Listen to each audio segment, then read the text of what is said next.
absolute shitfest and a disgrace to the Captain America series. But why is it badly written? Tony? Completely false.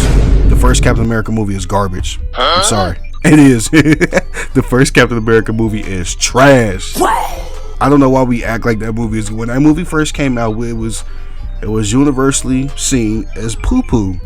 Now all of a sudden, oh my god, it's one of the best. No, it's not, bro. No, it's not. I would watch this movie 20 times over than to watch the first Captain America movie one time. That movie is garbage. They ask you how you are, you just have to say that you're fine. You're not really fine, but you just can't get into it because they would never understand. Huh? Are you feeling mad? Yeah. Are you feeling kinda sad too? Yeah. Yeah. Bruh. Ladies and gentlemen, boys and girls, he, she, we, they, me, Melly3E, and we got a little video here, y'all. And basically what we doing is we debunking the lies about Captain America 4. Now here I have a video by Jedi Brooks. Shout out to Jedi Brooks, where he talks about Captain America 4. Now he does make some good points in this movie, but he also makes some bad points which I think are disingenuous and spreading misinformation about the movie just because he didn't like it. Now I think that's a lot. I think there's a lot of this going on in media and just in, you know, social media today. I seen it with Assassin's Creed, which I'll also be making another video on, and I seen it going around with this movie.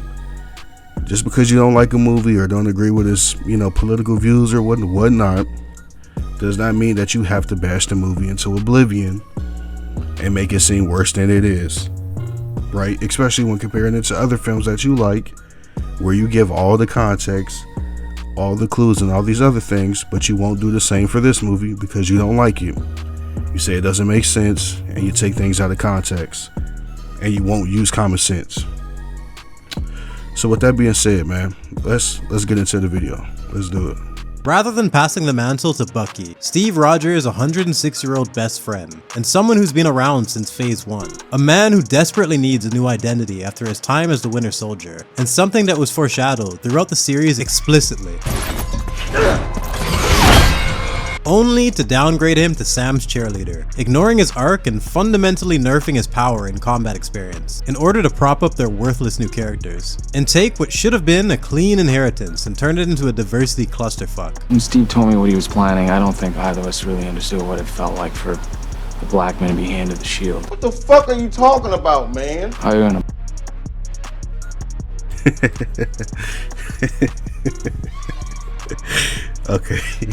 Okay, that was funny. Alright, but let's get to the point.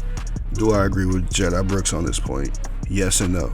I do agree that Captain America and Falcon had one of the worst supervillains ever, which was the ginger shorty who we were supposed to believe is like the leader of the terrorist group. I agree, that was horrible. However, I completely disagree to say that Sam was not worthy of the shield.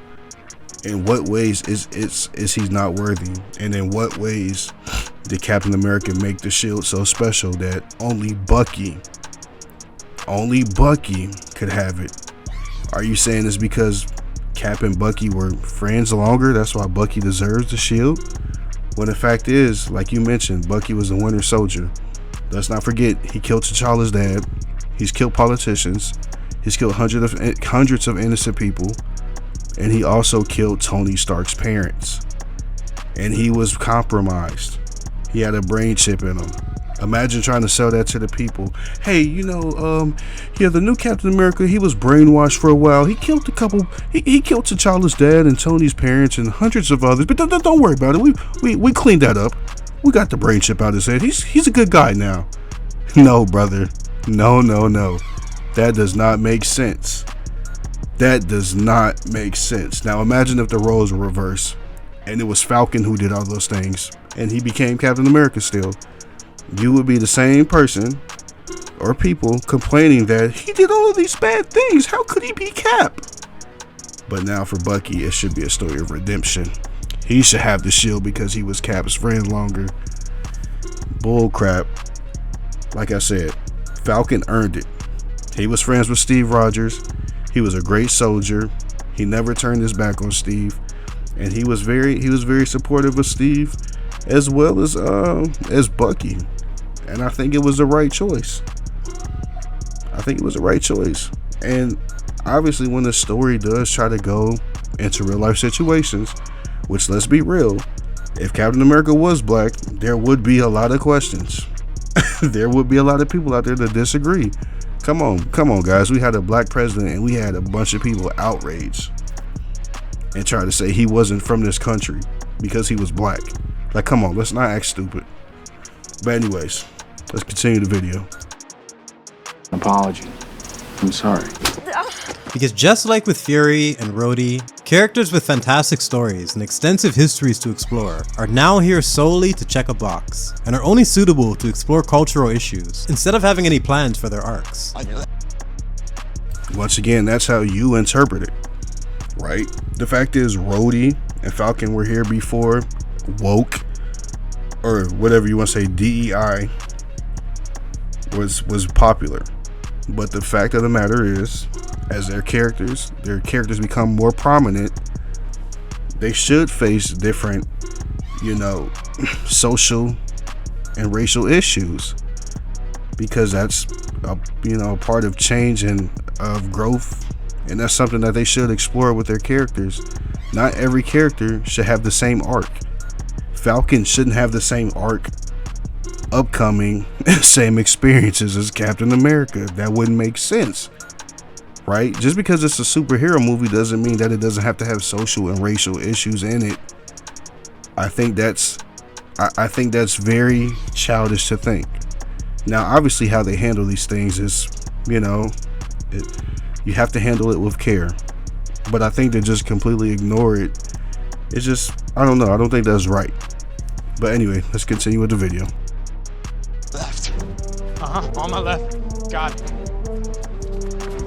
Don't say it. Don't you say it. Left. Come on! Falcon had one of the most simple but effective introductions, establishing his competitive nature with Cap in the beginning of their friendship, while also showing the massive difference in their abilities. As unlike Steve, he is not a super soldier, but they managed to give him a skill set and fighting style that is uniquely his own, one of the great strengths of the early MCU. But rather than having the talent to put him through a journey similar to Steve's, getting a better understanding of what he values, and having him earn his way to the same position, the writers have decided to hijack his character to push their narrative, and make him one of the most overpowered characters in the entire series.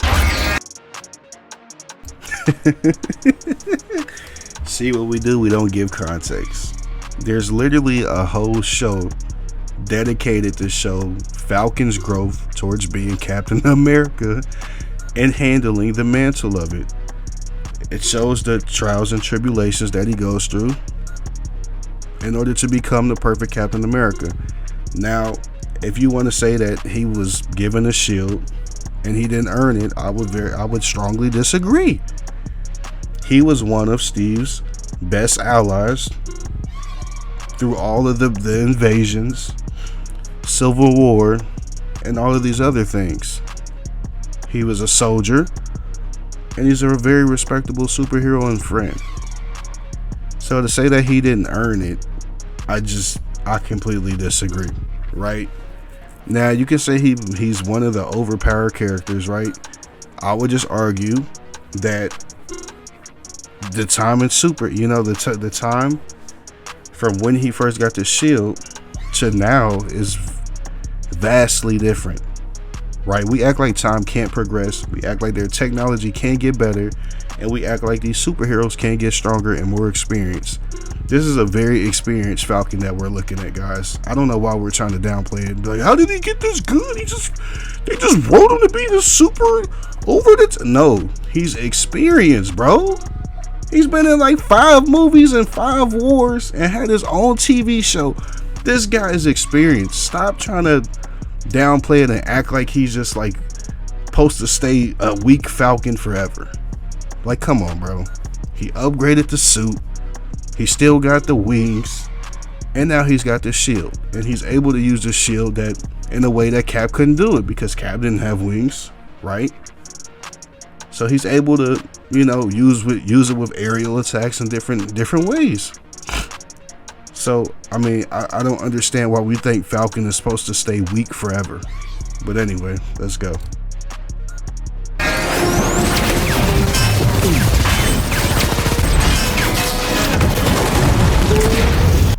Sam being one of the weaker heroes was always a respectable part of his story, and watching him do his part to assist Cap, regardless of the situation, always made me appreciate him. And even being over— No, Sam being a weaker character was just a way for you guys to brush him off. There's nothing respectable about being a weaker character, right? Now, obviously, if this weaker character, such as like Hawkeye, you know, is a human, but is standing tall during, you know, these alien invasions, then yeah, it's respectable. But the fact of the matter is, people wanted Falcon to stay a side character, or, you know, a sidekick, and they're mad that now he's one of the main heroes. Just say that. Just say, hey, I don't want him to be a main character. I just want him to stay a side character. But trying to sugarcoat it as, well, he was more respectable because he was less power. I don't want to hear that. overmatched, and losing to the Winter Soldier was a big part of what led to their eventual friendship. Can you move your seat up? No.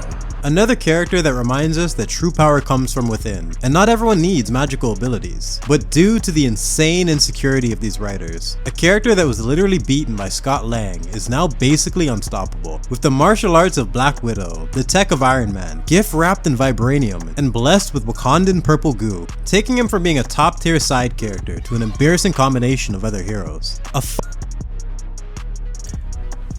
This is the thing I don't understand. Like I said, why can't characters evolve? Why can't technology evolve? Why can't experienced characters gain experience in other, you know, well, like why does a character have to stay a sidekick forever?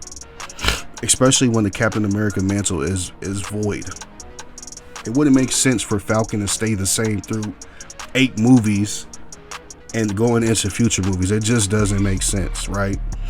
And why are we pulling from prior movies to try to prove a point to a movie that's like 5 years later?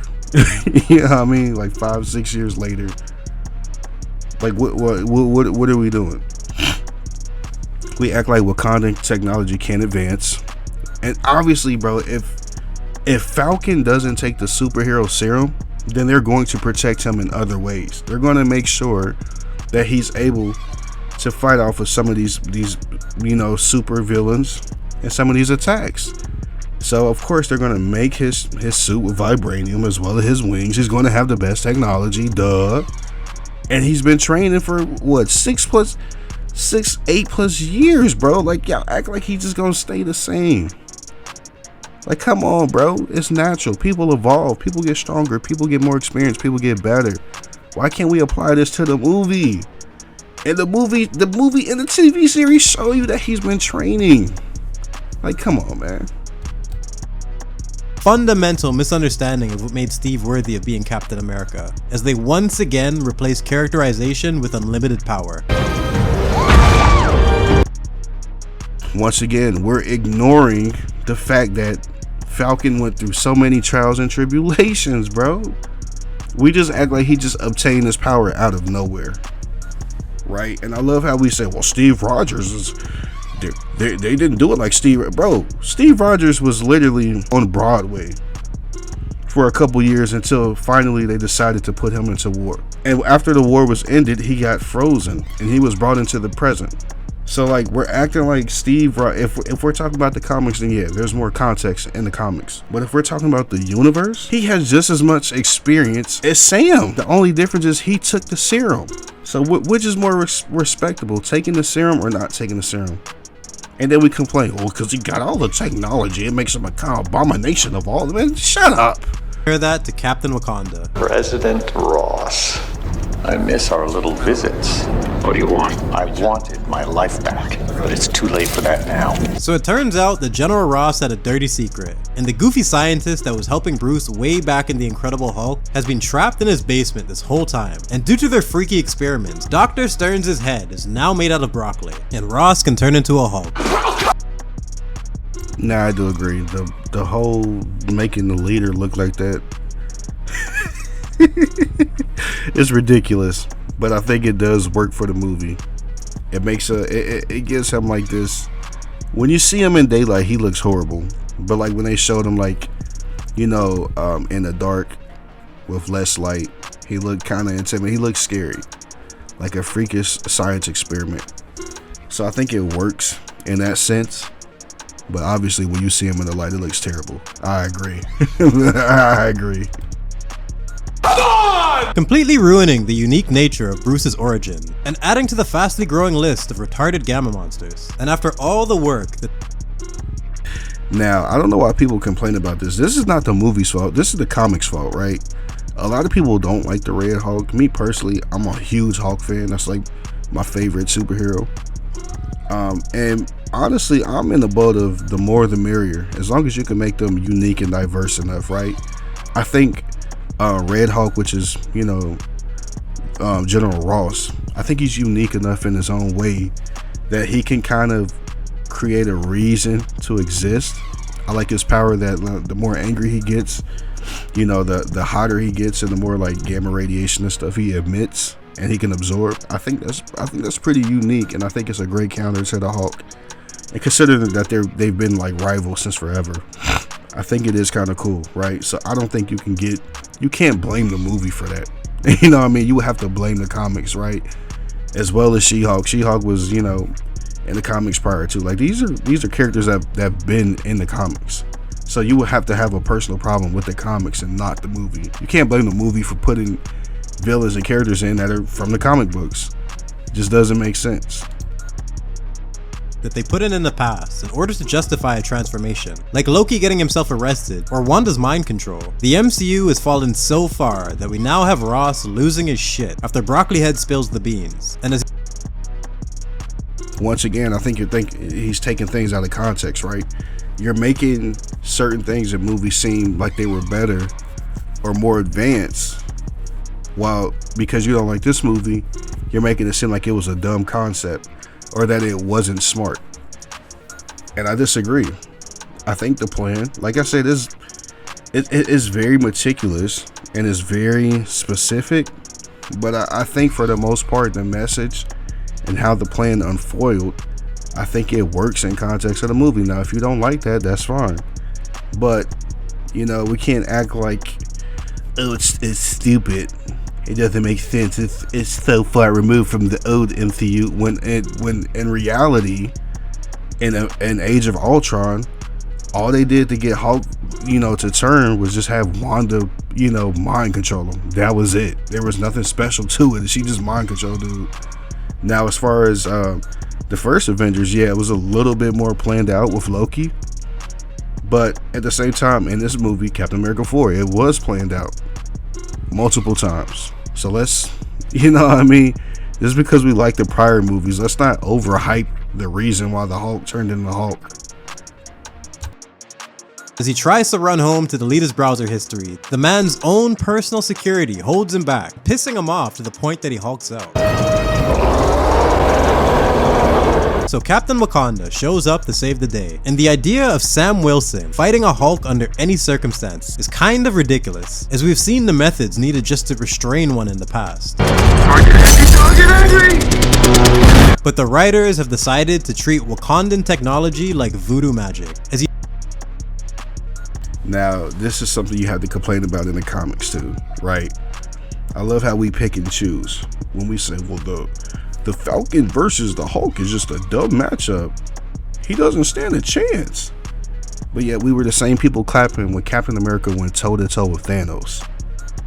Even if he had the hammer, even if he had the shield, the fact that he was fighting Thanos with a couple of the Infinity Stones is insane, right?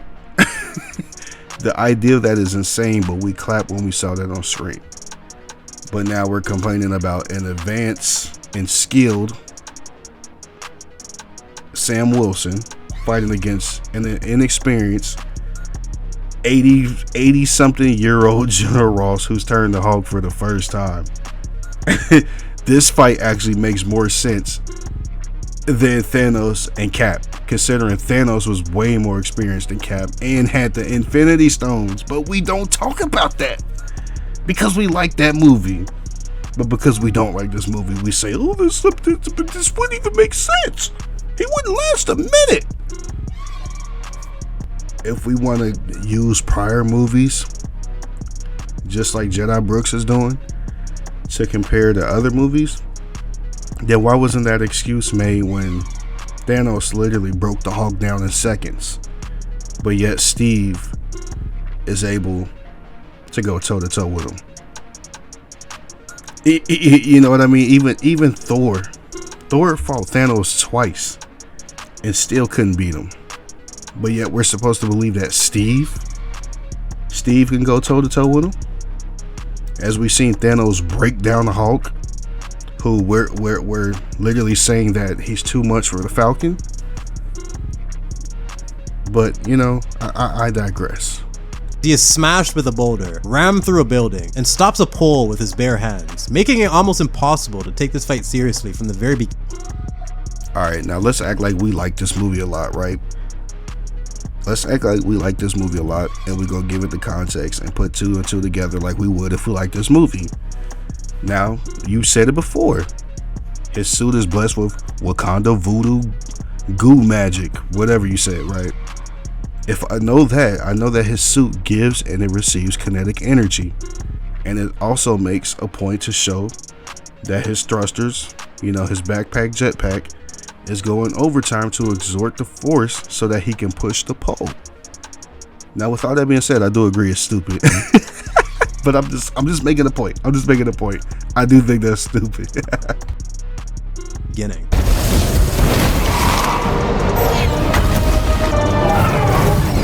He manages to lure him out of the area, and then takes a punch hard enough to turn Sam into a puddle of flesh and bone. So did Cap in Infinity War. Thanos smacked the god smack out of Captain America. Pushed that man straight in his dome. Pushed that man straight in his face. Should have turned him to jelly. But of course, I go, well, you have the superhero serum. He just punched out. Okay, all right. okay. But Captain Wakanda can do this all day, so he gets back up to truly put this sorcery to the test.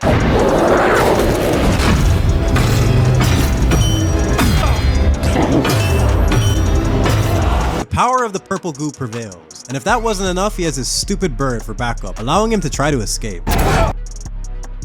Hey, why the bird gotta be stupid? Why the bird gotta be stupid? Why you gotta talk about the bird like that, dog? The bird ain't do nothing to you.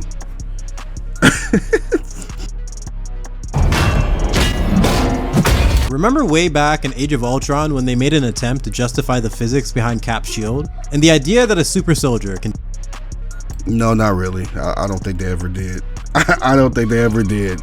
We consider it as like a boomerang thing. He just throws it and it comes back. That's all we know. Generate enough force to use it. It was something that was reasonable to accept. And now I'm supposed to believe that Sam and his stupid goo is even better with it than Steve. This is the shit. So once again, we're ignoring that he's been training with the shield for multiple years. He's just not supposed to get good with the shield, guys. Because he's not Steve Rogers, he's just not supposed to be good with the shield, guys. He's just supposed to throw it like a frisbee and it comes back to him. He's not supposed to master the angles or anything else. He's just supposed to throw it back and forth because he's not Steve Rogers. He's Sam Wilson, so he can't get better over time, guys. He can't. Shit I'm referring to when I call them insecure. Black Panther in Civil War was restrained by Natasha Romanoff, yet somehow Sam Wilson can tank shots from a Hulk. Okay. Once again, why are we pulling random scenes from movies 5-6 years ago and comparing it to a movie now? He literally took that Black Panther scene out of context. It wasn't that Natasha just overpowered, you know what I mean, Black Panther literally had his guard down because he thought Natasha was on his side. And Natasha, you know, being a Black Widow, she basically tricked him, you know, got him to put his guard down, and then she was able to restrain him because of that. It wasn't because she overpowered him. It was literally her using deception. So why are we using that scene? Why are we taking that scene out of context and not adding the context? You know what I mean? But I digress. Ross leaps forward to crush him and end the fight, and with just the tiny tip of his wing, he stabs him and manages to stop all his momentum. And for reasons I'll never understand, the purple goo explodes, sending them both flying. Once again, as you explained, the Wakanda voodoo black goo magic, it receives and it gives kinetic energy. We've seen this the entire movie. Now, is it consistent? No, it is inconsistent, but we've seen it. And you're supposed to believe that when the Hulk jumped, he generated enough force to cause an explosion because the suit received his kinetic energy and it exerted it back. And that was the need for the explosion, right? I'm just saying, did we watch the same movie? Or somebody dozed off? I don't know. Sam, can you hear me? Just what kind of deformed mess are we about to witness? How will this affect his journey going forward? Oh, wait, never mind. He's fine. Barely a scratch on him. Almost as if he has vibranium injected into his pores. Then he proceeds to talk down the Hulk and tells him to chill out. It's basically the don't be a dick scene from Ant-Man, reskinned for these two idiots, but just as embarrassing as a payoff. We both... Completely false. Completely false. Now I agree. He should have been hurt. They never should have showed the Hulk squeezing his helmet. They should have just, left that part out. I get it. It was to show him in peril and to show the amount of danger he was in. But at the same time, it was stupid because now you got people saying, well, he should have been jelly from the explosion. Considering the amount of times Cap has been in explosions without his suit on and hitting his head. But we just gonna forget that, right? But I do agree. It was stupid. Now, to compare the two scenes between this scene and the scene of Ant-Man Quantumanium is absurd. It's absolutely absurd. That scene was ridiculous. Nobody liked that scene. It was goofy, and I guess it fit a goofy movie. This scene here is completely different. It's very sentimental, and it has a reasoning for it. I don't want to spoil it, but I'm gonna definitely have to spoil it to prove some of this guy's points wrong. This scene is basically to show that there is some human in Ross, and that he can be a changed man, and that Sam believes that he can change. But let's keep going. Let's keep going. No, you can take me out with one punch. But I think you're trying to change. Leave me alone! Now's the time to prove it to the world. Prove it to Betty.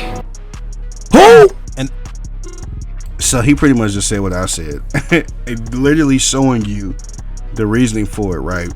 And I love how he puts the Snoop Dogg who when we talk about Betty, because Betty is referenced in this movie a couple of times. Now I think she's referenced the right amount of times, because if they did it over the top, people will be complaining. Okay, we know he loves Betty, we know.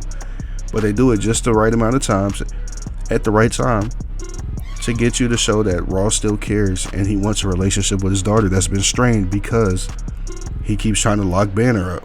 And so because of that, she wants nothing to do with him. But Ross, being the father that he is, he still loves his daughter and he wants to see her. And so this scene is to show, it's supposed to be a sentimental scene to show that Ross still cares about Betty, and that's the one person who he's willing to change for. Absolute shitfest, and a disgrace to the Captain America series. But why is it badly written? Tony? Completely false. The first Captain America movie is garbage. I'm sorry. It is. The first Captain America movie is trash. I don't know why we act like that movie is. When that movie first came out, it was universally seen as poo-poo. Now all of a sudden, oh my god, it's one of the best. No, it's not, bro. No, it's not. I would watch this movie 20 times over than to watch the first Captain America movie one time. That movie is garbage. You were being uncharacteristically non-hyperverbal. It's because he's already made up his mind. Boy, you know me so well. One of the strongest elements of the MCU is the relationship between Tony and Cap and the journeys we see them go through. And the fights we see them in almost always have an impact on their story, with the greatest example being the third act of Civil War, essentially destroying their friendship and breaking up the Avengers, a payoff that was efficiently supported by the two previous films. Yes, because it had multiple films to build on that relationship and to also, you know, come to that consequence or that scenario. Like you said, it was a build up and it was a payoff. So why are we comparing multiple movies to one movie? That does not make sense. You can't beat a man to hand. But what the hell am I supposed to do with a sequel to The Incredible Hulk, the continuation of Falcon and the Winter Soldier, and a fourth Captain America movie with no Captain America and has nothing to do with the other three? In what world am I supposed to give a fuck about this fight when there's almost no connection between these two characters? What do you mean it has nothing to do with the other Captain America movies? Oh God. This is what I'm talking about. Okay, listen. You can have a reboot in the same universe, and obviously it draws parallels. It doesn't have to be a direct sequel to any of the movies in the series. Why would it? It's a new Captain America with a new story, bro. In the brave new world. That is Captain America is. We don't even know where he's at right now, bro. Dude is 80. Dude is like 90 years old. Why does it have to be a direct sequel? And if it was, y'all would still be complaining. What? Like what? What does that have to do with the movie being bad? Like, come on, bro. And to say that Ross and Sam have no connectivity, so you don't care, it's completely false and disingenuous. Sam and Ross are literally yin and yang, right? They interact the whole movie, and I get for some people that's not enough. But listen here, the obvious parallel is that Sam is now Captain America. Captain America is a soldier of the United States, and who should he respond to? The President of the United States. It is the most obvious connection that you could have. So when people say, well, the dynamic doesn't make sense because these characters never interact, it doesn't matter. What matters is that General Ross is president and Sam Wilson is Captain America. So obviously they're going to have a very close relationship. Duh. What, like, how do you not put two and two together? I get not liking it, and I get that people wanted the Hulk to be in this movie, but that has nothing to do with Sam and Ross's relationship. Like I said, they are yin and yang. Sam is the perfect, I'm not gonna say perfect, Sam is a soldier that is willing to put his life on the line for others. Whereas General Ross, who is also a soldier, is shown to be by any means necessary. Even if that means that he's got to get some of his own people killed, he's willing to take that risk. Sam is not. These are the conflicting views throughout the whole movie, giving you what I say, yin and yang, right? And ultimately, it takes for Sam to bring out the realization in Ross that he can change and that he should. But we're just gonna act like these two characters just there's literally a whole movie about these two characters, and yeah, we're gonna say, oh, it'll make sense that they're together. There's no connectivity. Why? Because you don't like it? That's fine, but don't lie and say that there's no connectivity between these two characters. I could go on, but I'm not, because the video is going to be too long. But anyway, let's proceed. Another concept from the comics, utterly wasted on nothing. And most importantly, it's a fight that doesn't achieve anything. Losing to Tony and awakening to see his horrified victim. That's completely false. It achieves many things, but I'm gonna let him continue to talk because I'm gonna counter it. Sent the Hulk on a hiatus, resulting in him leaving the planet. Cap. Okay, that's false. You're taking a scene from the very early on in the movie, and you're showing and explaining something that happened at the very end. When Tony and Hulk had that fight, obviously Banner felt like he was a danger to people in society, but that fight didn't cause him to leave.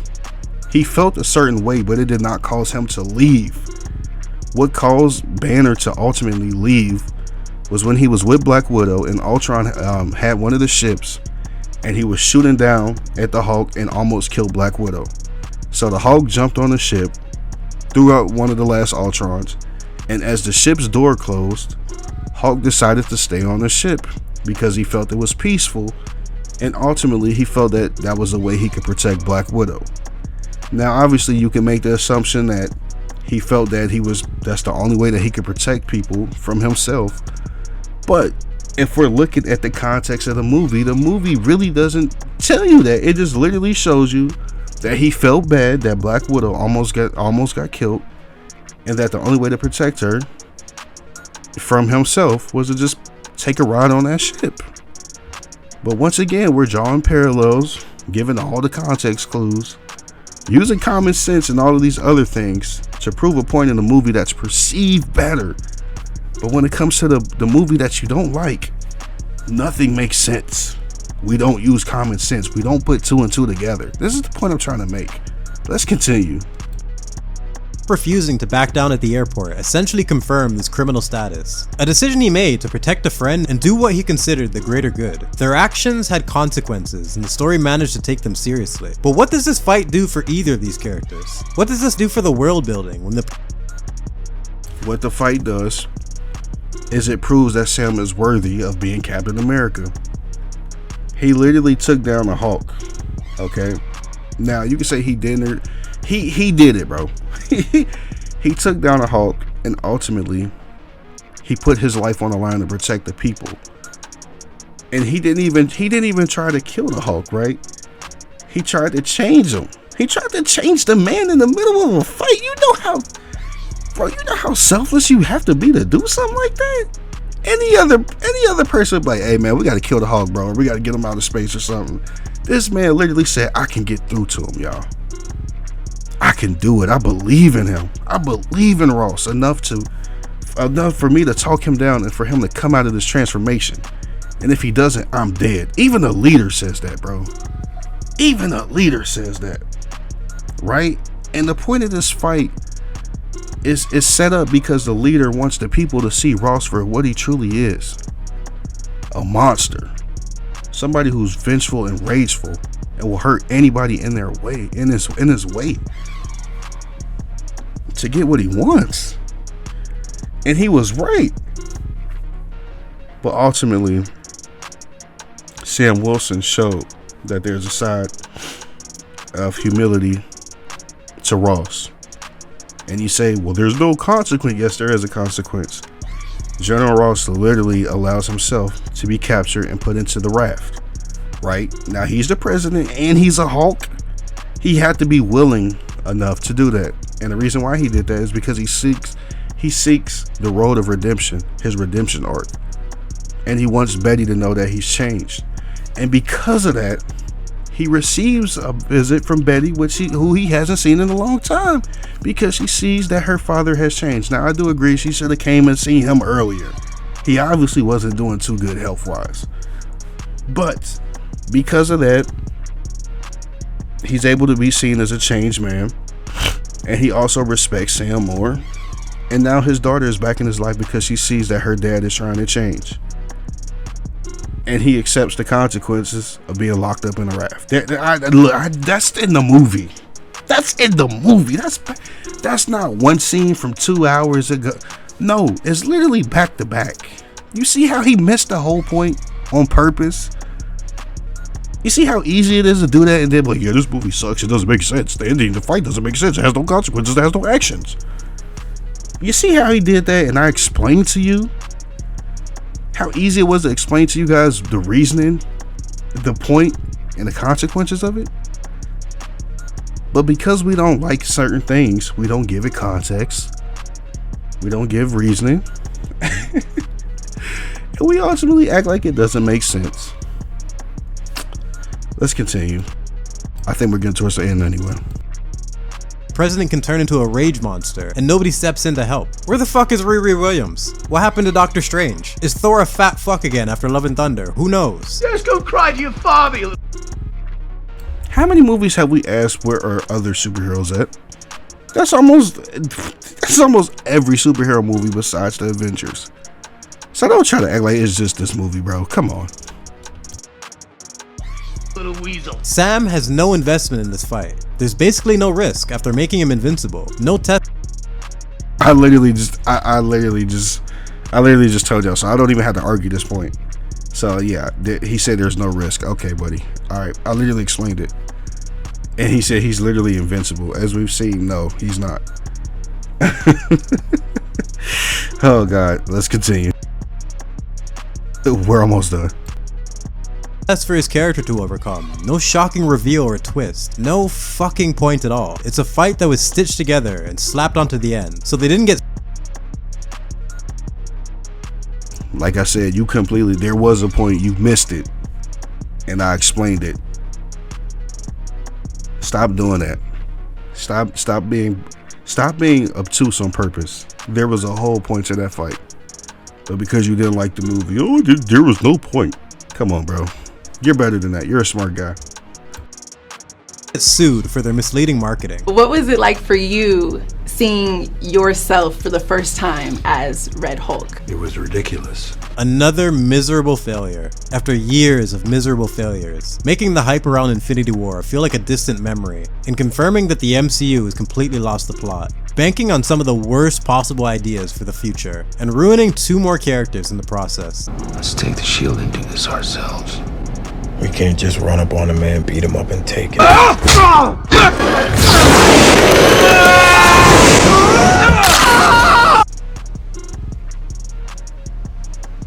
Right. I love how we take scenes out of context. I love it. Bravo. I love it. I could do that with any movie you love to make it seem dumb. But anyways, that's pretty much the end of the video. We're gonna wrap it up there. And I'm gonna end it with a message like this. If you want to see a movie and people say it's trash, go see that movie. If you want to play a video game and people say that game is trash, go play that video game. Because the fact of the matter is this: we live in somewhat of a tribalism, hyper aggressive society now, where because something may have not had the same political or viewpoints as you, or maybe they swapped a character in a way that you didn't like, you try to degrade the film or the media in a way that doesn't make sense, because you don't want other people to enjoy it because of something that you disagree with. So instead of just saying, hey, I don't like that, you go out of your way purposefully spread false and misinformation to be disingenuous about your point, right? I can't tell you how many times people said something was trash and I saw it and I was like, oh, it's actually pretty decent. And how many times somebody said, yeah, this is a great film, it's amazing, and I watched it and I was like, oh, this is boring. Same with video games. So all in all, the message is this: don't let people stop you from seeing something, or don't let people change your opinion on something. Ultimately, enjoy what you want to enjoy, and that's how you should go by in life. Stop listening to the masses and just listen to yourself. So at the end of the day, whether you like this movie or not, just make sure it was on your own merit and not the popular opinion. And with that being said, ladies and gentlemen, boys and girls, he, she, we, they, me, Melly 3E, wishing you love, peace, and tranquility. Until next time, y'all. Peace. My name is Melly 3E, and if you made it this far, that means that you watched the whole video. Thank you. Watch time really does matter. And if you made it this far, you might as well like, share, comment, and subscribe. I do this on the daily. Whether it's movies, video games, TV shows, or music, we do this. Be sure to keep up on your notification bells. And like I said, I appreciate it. Thank you.